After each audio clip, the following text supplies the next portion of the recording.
आज है प्रश्न। दीदी भोग के द्वारा कोई विशेष अनुभूति हुई हो, चाहे कर्म भोग कटने की हो या संस्कार परिवर्तन की, वह सुनाइए। उत्तर। मैंने खुद के लिए मैंने खुद के लिए एक बार अनुभव किया, फिर कुछ माताओं के लिए और सेंटर की बहनों के लिए भी अनुभव किया। किसी ने बताया कि मेरे अंदर अन्न जाता नहीं है, खाने की इच्छा नहीं होती, भूख नहीं लगती।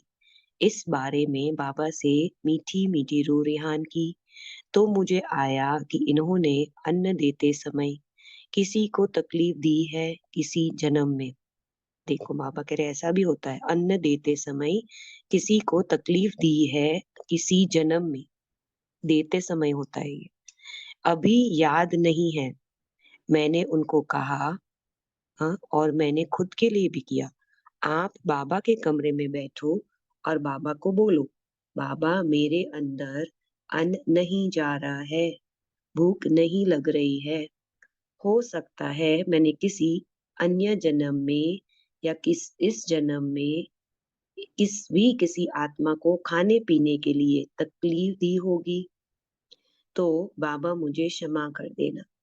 फिर बाबा को बोलो, जिस आत्मा को मैंने यह तकलीफ दी है उससे मैं दिल से माफी मांगती हूँ, और बाबा आप भी मुझे क्षमा करो, वह आत्मा भी मुझे क्षमा करे। फिर आप भोजन बनाकर बाबा के आगे रखो, बाबा को खिलाओ और एक अलग थाली रखो, जैसे कि उस आत्मा के लिए सोल्यूशन। देखो, बाबा को भी और उस आत्मा को, आपको मालूम नहीं है वह आत्मा कौन है, वह आप छत पर या कहीं पर भी बाहर रख दो। बाबा की जो थाली है वह बाद में भोजन में मिक्स कर दो। तो ऐसे किया कईयों ने, मैंने खुद ने भी देख किया। इससे फायदा यह हुआ कि मेरी भूख ठीक हो गई, तबीयत भी ठीक हो गई, अन्न के प्रति रुचि बढ़ गई। प्रश्न। जब हम पानी पीते हैं तो हमारे वाइब्रेशन को बहुत फास्ट गति से पानी ग्रहण करता है। पानी पीते समय कौन सा संकल्प ले जो पानी शक्तिशाली बन जाए? उत्तर। जल के ऊपर हम अधिकतर दो संकल्प करते। एक तो मैं पवित्र शुद्ध आत्मा हूँ, यह संकल्प करके उस जल को देखना है और ऐसे फील करते हैं कि शुद्ध संकल्प इसके अंदर जा रहे हैं, जल शुद्ध हो रहा है। ऐसे फील करते हैं कि बाबा भी उस जल को दृष्टि दे रहा है। ऐसा फील करते कि बाबा भी उस जल को दृष्टि दे रहा है। बाबा से पवित्रता की किरणें निकल रही है जो जल में जा रही है। बहुत शांति से संकल्प करते, गहराई से करते। दूसरा, मास्टर सर्वशक्तिमान का संकल्प करते हैं। जल कोई भी चार्ज कर सकता है, परंतु महत्वपूर्ण यह है कि वह कितनी भावना और विश्वास से कर रहा है। बाबा के कमरे में बैठकर 10-15 मिनट योग करें, अच्छी स्थिति बनाओ, फिर आप जल को चार्ज करो। प्रश्न। दीदी भोजन के प्रति किसी को कोई अलौकिक अनुभव हुआ है तो बताइए। उत्तर। कई बार कोई मरीज हॉस्पिटल में है, बहनें गई है उसे देखने के लिए, या हम भी खुद जाते तो उनको बोल कर आते कि कल नाश्ता हम सेंटर से भेजेंगे, सूप भेज देंगे या कुछ चीज बनाकर भेज देंगे। भले उनके घर से रोज आता है, वे बोलते हैं बहन जी खाया नहीं जा रहा, अच्छा नहीं लग रहा, तो हम कहते सेंटर से भेज देंगे। 1-2 दिन भेजते, तीसरे दिन संदेश आता कि अभी मेरा सब ठीक हो गया है, अभी भोजन भी जा रहा है। यह अनुभव हमने कई लोगों से किया। प्रश्न। उससे पहले भी हॉस्पिटल का आया था, कोई आदमी मर रहा था, उसको सेंटर का जल दिया था, वो ठीक हो गया था। ऐसे अभी भोजन से भी है। प्रश्न। भोजन करते समय किस बात का ध्यान रखें? हम भोजन करते समय अच्छा चिंतन या अच्छी बातें करें या सेवाओं की बातें करें, क्योंकि इससे अच्छे वाइब्रेशन भोजन में जाएंगे। हमने यह भी सुना है कि मुंह बंद करके भोजन करना चाहिए, हवा भी भोजन करते समय नहीं जानी चाहिए, भोजन साइलेंस में लेना चाहिए। सरला दीदी, याद में ब्रह्म भोजन खाने से शक्तिशाली वाइब्रेशन फैलते हैं। प्रश्न, दीदी आप यज्ञ ज्ञान में कब आए और बाबा से पहली बार कब मिले? उत्तर, मैं सन 1962 में ज्ञान में चली। सबसे पहले पानीपत में हमारे घर में गीता पाठशाला शुरू हुई। मनोहर दीदी उस दिन करनाल में सेवारत थे। फिर उनसे कनेक्शन हुआ। उसके बाद दादी बाबा से मिलवाने के लिए मुझे मेजर की कोठी दिल्ली में ले गए। वहां बाबा ने देखा और कहा, मेरी वारिस बच्ची आ गई। मेरी आंखों से आंसू आ गए। मैंने कहा, बाबा पानीपत में तो कुछ है ही नहीं। बाबा ने मेरा हाथ मनोहर दी दादी के हाथ में दिया और कहा, इसकी संभाल करनी है। इसके बाद दादी हमारे घर में आई और सेवा शुरू हुई। उस समय मैं नौकरी करती थी। फिर 1970 में बाबा की सेवा में पूरी समर्पित हो गई। जब मम्मा से 1964 में मिली करनाल में, तो बाबा ने मम्मा ने भी बहुत शक्तिशाली दृष्टि दी। मम्मा में बहुत आकर्षण शक्ति थी। प्रश्न, दीदी बाबा की याद में भोजन बनाने और याद में खाने से ये क्या फायदे? उत्तर, जब मधुबन आते थे तो बाबा हमेशा यही कहते कि बच्चे, बाबा की याद में भोजन बनाओ, बाबा की याद में खाओ। जगह जगह लिखा होता था, बाबा याद है। तो बहनों के अंदर वही प्रवृत्ति बनी रही। बाबा की याद में रहकर भोजन बनाने से, शांति में रहकर भोजन खाने से, एक तो बाबा की याद बनी रहती, दूसरा व्यर्थ चिंतन नहीं चलता, इधर उधर बुद्धि नहीं जाती, हमें शक्ति मिलती, हमारे वाइब्रेशन ईश्वरीय सेवा स्थान पर फैलते और दूसरी बहनों पर भी इसका काफी सकारात्मक प्रभाव पड़ता। प्रश्न, दीदी भोजन बनाते समय मन के भाव कैसे हो? उत्तर, मुख्य बात यह देखनी है कि सबके प्रति शुभ भावना बनी रहे।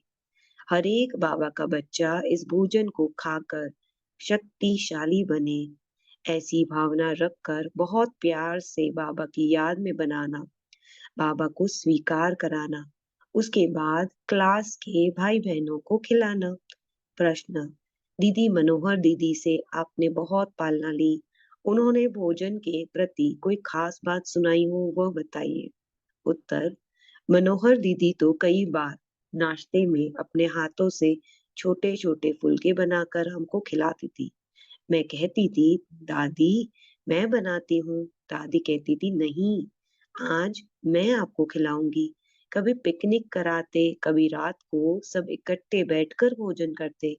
उससे भासना बहुत अच्छी आती थी। आज हम भी छोटी बहनों को ऐसी ही भासना देते। कभी कभी उनको प्यार से भोजन बनाकर खिलाते, जिससे उनकी वृत्ति बाहर की चीजों से निकलकर बाबा में लगी रहे। अब है नीलम दीदी, ब्रह्म भोजन सब दुखों के निवारण का एकमात्र आधार है, सिर्फ एकमात्र आधार है ब्रह्म भोजन। प्रश्न, दीदी आपको ईश्वरीय ज्ञान कब मिला और बाबा से कैसे बन गए? उत्तर, बचपन से ही मुझे यह ज्ञान मिला। मैं 5-6 साल की थी। बाबा और मम्मा दोनों ही तब पटना आए। वहां एक हीरालाल जालान भाई थे। समझिए उस शहर के राजा थे। गंगा नदी के किनारे काफी दूर तक उनका किला फैला हुआ था। बाबा मम्मा पटना में 2 बार आए। दोनों ही बार उनके ही घर में रहे। मैं भी अपने माता पिता के साथ जाती थी। सत्संग में बहुत अच्छा लगता। बाबा का आकर्षणमयी चेहरा सबको बहुत ज्यादा अपनी ओर खींचता। मम्मा क्लास कराती थी तो लगातार उनका मुख चलता रहता, कहीं भी ब्रेक नहीं। दोनों को का ऐसा रूप देखकर माता पिता का आभास होता। मुरली सुनाने के बाद बाबा सभी बच्चों को टोली खिलाते थे। बच्चों की को गोदी में लेकर, बच्चे खुद खोलो, बाबा तुम्हें टोली खिलाएगा, ऐसे प्यार दुलार से मुख में टोली डालते। मम्मा भी जब साथ में होती तो दूसरी टोली मिलती थी। बाबा का और मम्मा का आकर्षण तो था ही, लेकिन टोली का भी आकर्षण बच्चों को रहता ही है। हीरालाल जालान जी ने अपना बहुत बड़ा मकान सत्संग के लिए दे दिया, जहाँ बहनें रहकर प्रतिदिन ज्ञान और योग की सेवा करने लगी। बाबा तो 10-15 दिन के बाद चले गए, लेकिन उसके बाद का जो कार्यक्रम रहा उसमें हम प्रतिदिन जाया करते। ऐसे ही धीरे धीरे हमारे अंदर ज्ञान की बातें समाती गई। बचपन में सुना हुआ ज्ञान हमको यहाँ तक ले आया। प्रश्न, दीदी आपकी भोग में भावना कैसे बैठी? उत्तर, प्रति गुरुवार में जल्दी तैयार होकर सेंटर पहुंच जाती थी। बाबा का भोग बहुत अच्छा लगता था, वो खाकर ही स्कूल जाती थी। मन में यह भाव रहता, बाबा ने इस अन्न को स्वीकार किया, यह भोग बन गया तो ये पढ़ाई को, बुद्धि को, मन को शक्ति देगा। इस तरह भोग के प्रति भावना बैठ गई। प्रश्न, दीदी बाबा ने बच्चों को की भोजन की धारणा कैसी कराई?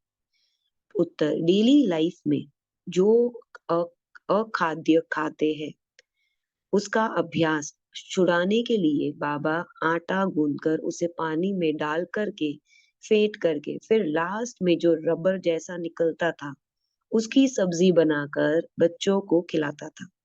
यह खाने में या चबाने में उस जैसा ही लगता था। प्रकाश मणि दादी भी पटना में रही। सीतू दीदी, संदेशी दादी, कुंज दादी, देवी दादी, ऐसी बहुत सारी दादियां शुरू में सेंटर पर रहा करती। वो हम सभी को बिठा करके भोजन की शुद्धि के बारे में सुनाते थे। सिंधियों में पापड़ खाने का ज्यादा शौक है, तो दूसरों के हाथों का बना हुआ क्यों खाएंगे, खुद बनाओ। तो सेंटर पर ही पापड़ बनाते थे। इस तरह से धीरे धीरे बाहरी चीजें बाबा ने बच्चों की छुड़ाई। जब हम क्लास 6 में पढ़ रहे थे, तब गर्मी की छुट्टियों में मधुबन आए। बैंगलोर के आंगन बैंगलोर के अंगना भाई को बाबा बुलाता था, कहता था मेरे जितने बच्चे आए हैं उनको भिन्न भिन्न प्रकार की टोली बना करके लाओ। जो जो सामान चाहिए वो सामान बाबा मंगा कर देंगे।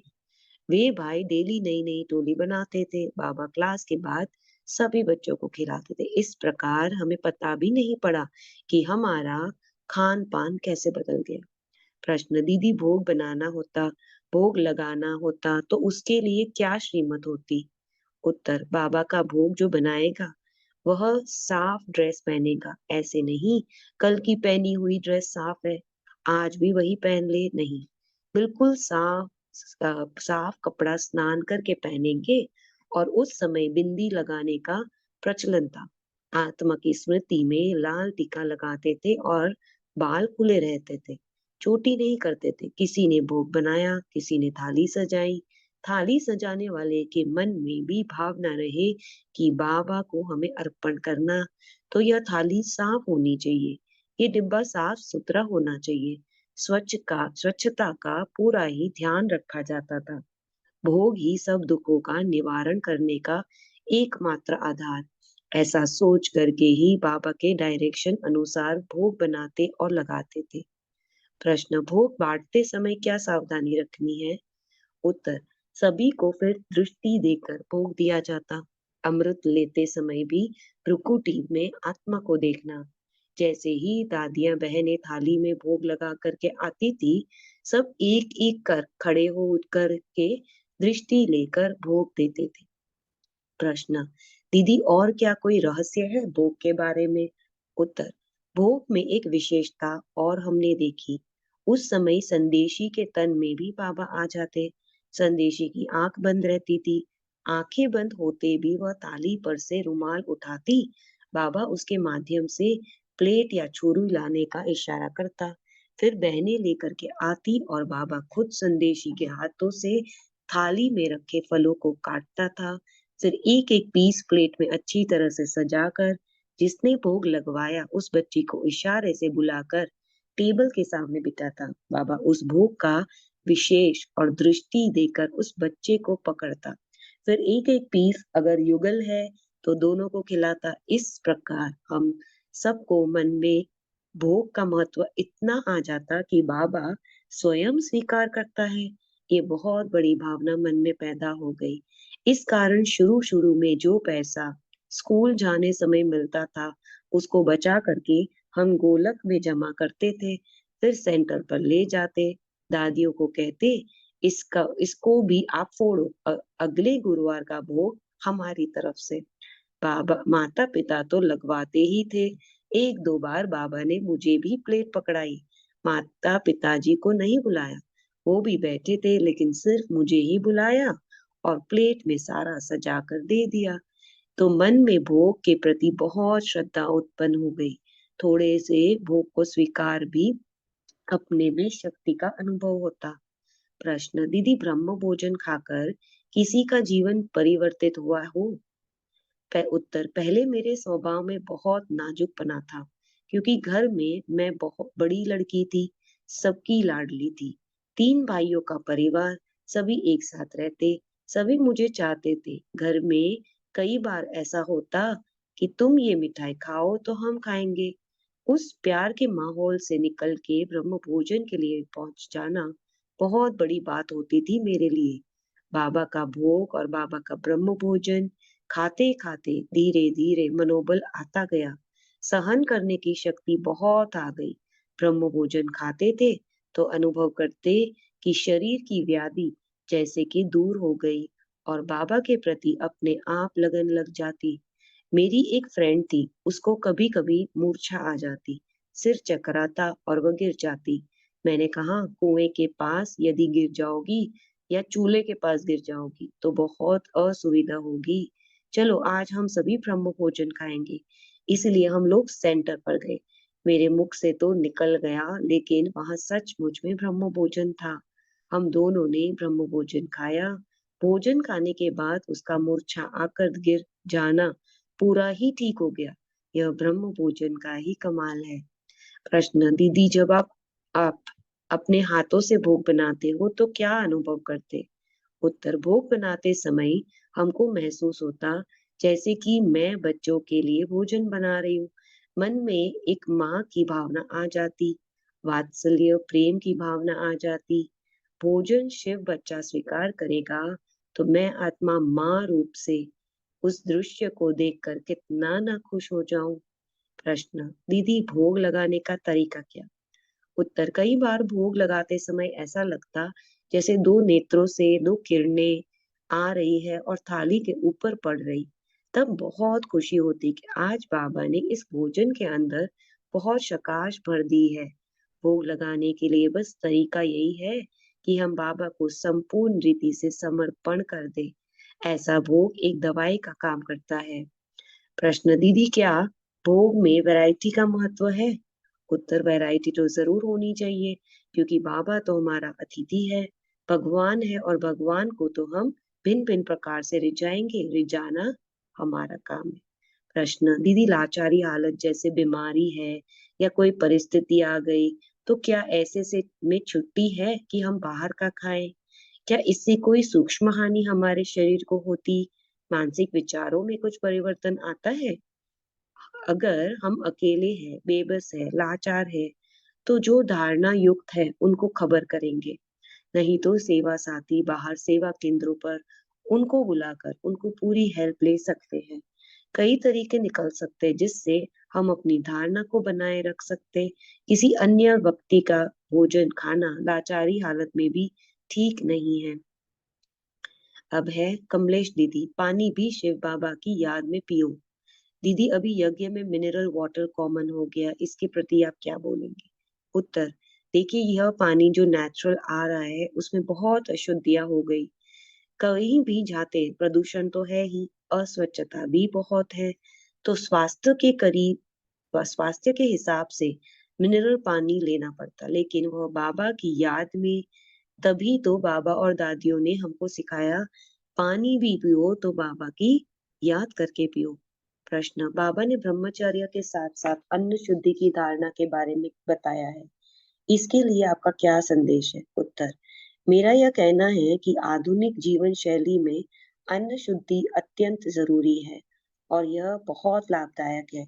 इसका पालन करना ब्राह्मण बच्चों के लिए बहुत जरूरी है। आज मनुष्य तनाव में रहता, चिंता में रहता, खाना भी खाएगा तो चिंता में खाएगा। चिंता में खाने के कारण पौष्टिक भोजन का भी अच्छा असर नहीं होता। वैसे भी पौष्टिक तत्व धीरे धीरे भोजन में से खत्म होते जा रहे हैं। दूसरे टीवी देखते देखते सीरियल देखते देखते खाते तो भोजन का जो असर अंदर होना चाहिए वह नहीं होता। इसलिए आज बीमारियां बढ़ती जा रही है। मैं तो यही कहूंगी कि आज ज्यादा से ज्यादा सात्विक भोजन का प्रचार और प्रसार होना चाहिए। अबे फूला दीदी, ब्रह्म भोजन जितना शुद्धि से बनाते बाबा वैसा रिस्पॉन्ड भी देता। प्रश्न, शरबत आदि भी का भी मन पर प्रभाव पड़ता है क्या? उत्तर, शरबत का भी असर होता है।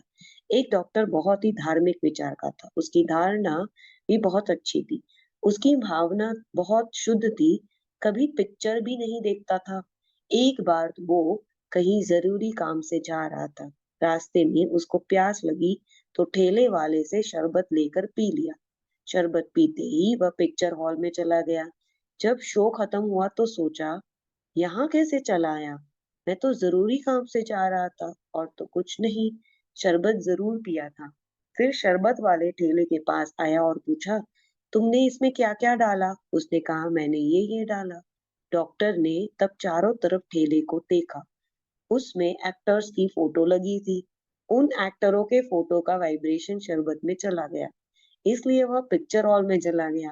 तो देखो वाइब्रेशन का असर अन्न, पानी और शरीर पर बहुत होता। उससे मेरे को बहुत शिक्षा मिल गई। मैंने अपने कमरे में चारों तरफ बाबा के चित्र लगाए ताकि बाबा के वाइब्रेशन हमारे कमरे में रहे। बाबा ने बहुत प्यार से खिलाया भी, पिलाया भी। बैगरी पाठ में भी बाबा बच्चों को अच्छी खातिरी करता था। प्रश्न, खाना बनाते समय मम्मा क्या सिखाती थी? उत्तर, एक बार हम सब्जी काट रहे थे, तभी एक कर्मचारी बहन को किसी ने बोला, आप बाल्टी अंदर किचन में रख दो। लेकिन मम्मा ने उसको अंदर नहीं जाने दिया, मेरे को बोला, तुम अंदर रखो। कर्मचारी बहन भी किचन में नहीं जा सकती क्योंकि वह नहा धो के थोड़े ही आती। हमारा भोजन तो बहुत पवित्र शुद्ध है। मम्मा चक्कर लगाती थी, बाबा भी चक्कर लगाते थे। बाबा मम्मा जब आते थे तो हम बाबा मम्मा को ही देखते रहते, काम भी करते रहते। बाबा मम्मा ने बहुत ही शुद्धि से, बहुत ही प्यार से और बहुत ही लगन से बच्चों को पाला। जितना वर्णन करो उतना थोड़ा। प्रश्न, दीदी उस समय क्या संकल्प लेते जब बाबा को भोग लगाते थे? उत्तर, कोई भी टोली बनाती थी ना, पन, पहले बाबा को भोग लगती थी, फिर मैं दूसरों को देती। फल की ड्यूटी मिलती थी तो जो भी फल की पेटी आती उसमें से पहले बाबा के नाम से निकालती, फिर सबको देती। जो अच्छा अच्छा फल होता वह बाबा के लिए निकालती। जितने भी वैरायटी फल होते गुरुवार के भोग में रख देती। भक्ति में मैं भोग लगाकर खाती। मैं नारायण की भक्ति करती, सत्यनारायण का व्रत रखती, भोग बनाती बहुत सफाई से, बहुत शुद्धि से, ताकि भगवान मेरा प्यार से स्वीकार करे। पहली बार मेरी मेहनत की कमाई का पैसा आया तो सेंटर आई भोग लगाया। मैं खुद ही खरीद कर आई थी, खुद ही मैंने बताया बनाया। मैंने कहा, बाबा मेरे प्यार से स्वीकार कीजिए, मेरा प्यार से। जब संदेशी वतन में गई, बाबा ने कहा, बच्ची भले मुझे भक्ति में खिलाते हैं पर मैं खाता नहीं, लेकिन उनकी भावना पूरी करता।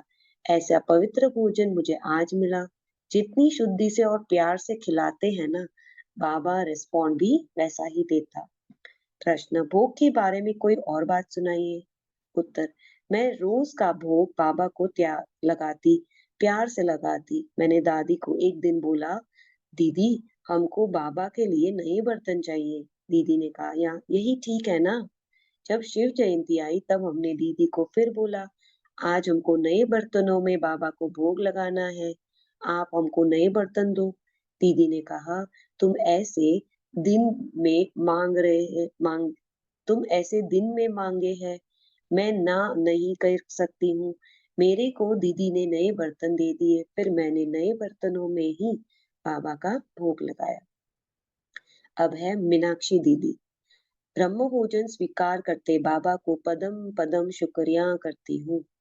दीदी आप ज्ञान में कौन से साल में आए? ज्ञान में 1975 में आई, तुरंत ही समर्पित हो गई। समर्पित होकर पहले चेन्नई में रोजी बहन के साथ थे। जब मदुरई से में सेंटर शुरू हुआ तब शांता दीदी के साथ सेवा की। अब शांता दीदी के बाद सब जोनल डायरेक्टर के रूप में सेवारत हूँ। प्रश्न, दीदी ब्रह्म भोजन से आपके जीवन में जो परिवर्तन आया उसके बारे में कुछ बताइए। उत्तर, ब्रह्म भोजन पवित्र आत्माओं द्वारा बाबा की याद में रहकर बनाया हुआ शुद्ध अन्न है। इसे खाने से मेरे मन बुद्धि शुद्ध बने। मैं ब्रह्म भोजन करते समय हर बार बाबा को पदम पदम शुक्रिया करती हूँ कि यह मेरा परम सौभाग्य है कि जो ब्रह्म भोजन देवी देवताओं को भी नहीं मिलता वह मुझे मिल रहा। ब्रह्म भोजन खाने से शरीर में बीमारियां होते हुए भी उनका असर नहीं पड़ता। इतनी उम्र तक भी हर सेवा अपने आप करती हूँ, मुझे बहुत शक्ति मिलती है। प्रश्न, दीदी भोग लगाते समय हमें क्या संकल्प करना चाहिए। वतन में जाते समय मैं शुद्ध संकल्प में रहती, बाबा के सामने जाकर भोग रख के खड़ी हो जाती। पहले बाबा खाते, मैं बाबा को खिलाती, फिर बाबा से दृष्टि लेती। सारी दुनिया की जो भी मनुष्य आत्माएं हैं, सबको बाबा का बच्चा बनना है, ऐसा मैं बाबा से संकल्प करती। बाबा ने एक बार मेरा हाथ पकड़ा और दृष्टि भी दी, ऐसा मेरा अनुभव है। बाबा मुझे खिलाते भी है।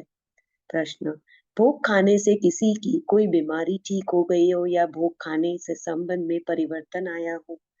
उत्तर, मेरी लौकिक भाभी की तबीयत ठीक नहीं थी, मैंने एक बार उनको भोग भेजा, तब से उसके शरीर की व्याधि ठीक हो गई। अब मैं हर सप्ताह का भोग घर में भेजती हूँ, तो तब से उन पर बहुत अच्छा असर पड़ता। अभी वे बाबा के नजदीक आ रहे हैं और बाबा की सेवा भी कर रहे हैं। मधुबन आने से पहले भी एक माता को मैंने भोग देकर आई थी, जिससे 2 दिन में उनकी बीमारी ठीक हो गई। अन्य बहनों को भी शुद्ध संकल्प करके भोग खिलाने में उनमें भी बहुत अच्छा परिवर्तन आया। स्वभाव संस्कार में भी परिवर्तन आया। अब है राधा दीदी, मेरा जीवन परमात्म पिता के भोग से ही परिवर्तित हुआ है। दीदी, भोग लगाने का वास्तविक रहस्य क्या है। भगवान का अन्नदाता कहते, तो जिसने हमको अन्न दिया, जीवन दिया, उनको भोग लगा करके खाने से मन शुद्ध होता, मन तृप्त होता। अपने माता पिता की सेवा करके खिला करके खाते हैं तो कितना तृप्त होते। भक्ति में भी भोग लगाने के पहले हम लोग मुंह में कुछ नहीं डालते थे। मेरा जीवन परम पिता के भोग से ही परिवर्तित हुआ। दीदी, सात्विक भोजन किसे कहते। भोजन सात्विक, राजसिक और तामसिक 3 प्रकार का है। सात्विक अन्न अर्थात शाकाहारी, परंतु उसमें भी जो होटल आदि का बाजार का है उसमें बल नहीं है, वह व्यापार के भाव का होता। उसमें काम करने वाला पैसा कमाने के लिए करता, मालिक भी पैसा कमाने के लिए करता, तो वह अन्न है व्यापारिक, वह प्रसाद नहीं होता।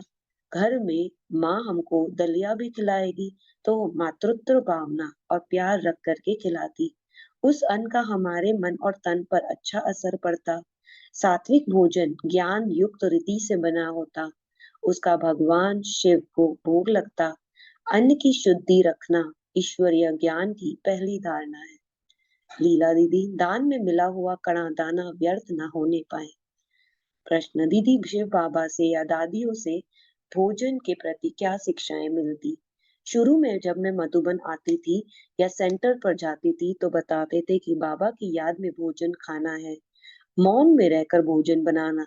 एक बार बचपन में घर में भोजन बनाया बाबा की याद में, इतनी खुशी थी कि बाबा मैं आपके लिए बना रही हूँ, कितना सौभाग्य है, बाबा आपको मैं खिलाती हूँ।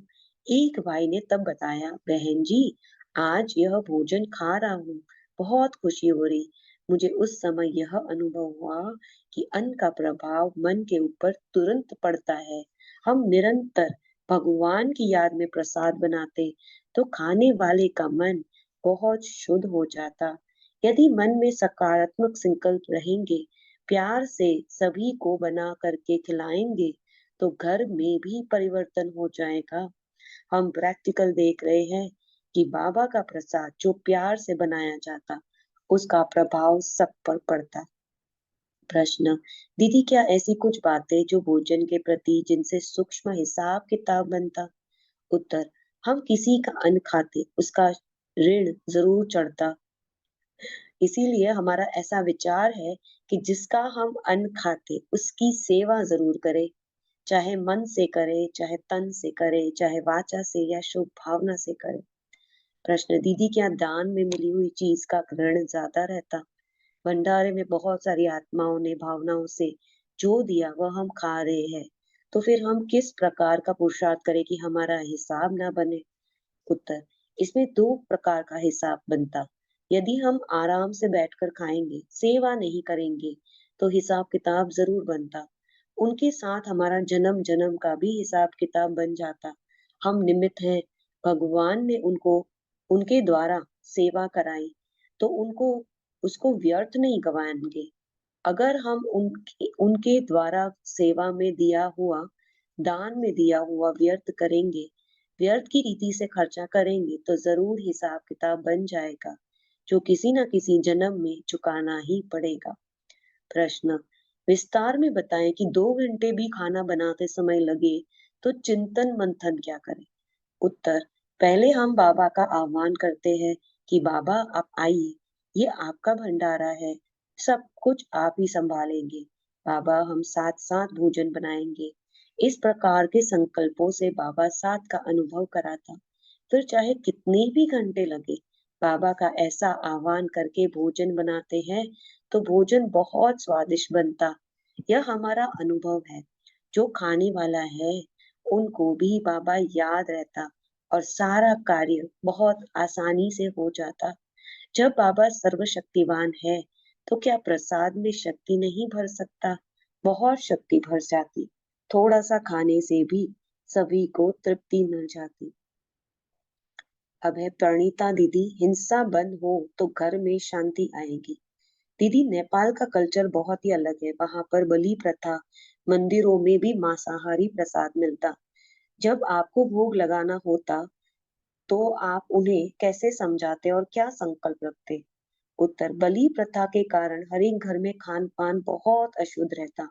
हमने उनको कहा, जब तक आप अपना खान पान शुद्ध नहीं करेंगे, तब तक आपका मन भगवान में नहीं लग सकता। कईयों ने इस बात को समझा। आज शिव बाबा के कई ऐसे बच्चे हैं जिनके घर में अशुद्ध के बदले शुद्ध भोजन बनता और बाबा को भोग स्वीकार कराते। लोगों को अन्न के बारे में जानकारी दी कि जैसा हमारा अन्न होता उसकी उसी आधार से हमारा मन होता और उसी आधार से परिवार का वायुमंडल बनता। जहाँ पर हिंसा अधिक होती है, वहां परिवार में अशांति होती है। जब हिंसा बंद करोगे तो घर में शांति बहुत आएगी। कई लोग इस बात को समझने लगे हैं। भोग में श्रेष्ठ संकल्प द्वारा अपने को आत्मा समझ सूक्ष्म रूप में बाबा के पास वतन में जाती हूँ, तो बाबा के सामने भोग की थाली रख देते।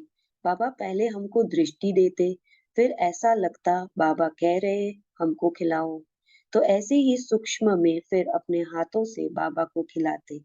बाबा एक गिट्टी खाकर स्वीकार कर लेते। उसके बाद या उस भोजन पर बाबा फिर से दृष्टि डालते। फिर मैं भोग नीचे लेकर आ जाती हूँ।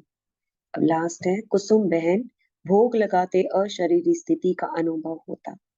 दीदी भोग लगाते समय आप क्या विजन लेते, क्या संकल्प करते? अमृत वेले बाबा को बोल देती हूँ, बाबा आज फलाने भाई का, फलानी माता का भोग है।